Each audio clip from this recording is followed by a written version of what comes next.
Hello everyone, welcome back to Agasthya Embroidery Boutique YouTube channel.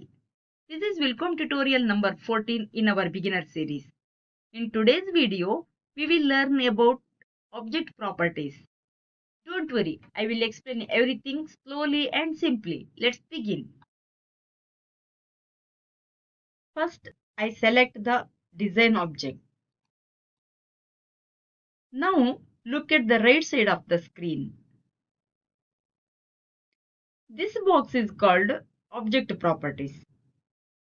Object properties means settings of the selected design. Whatever changes we do here will affect the stitches.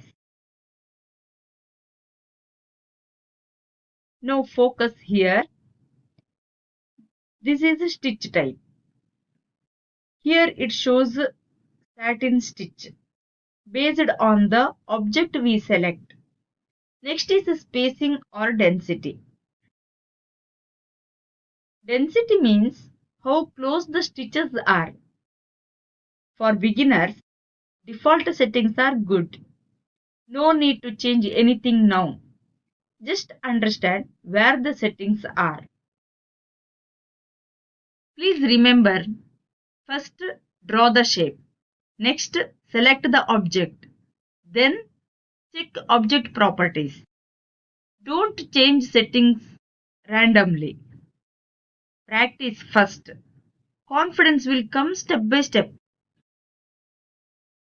That's all for today. In the next video, we will practice more with the simple designs.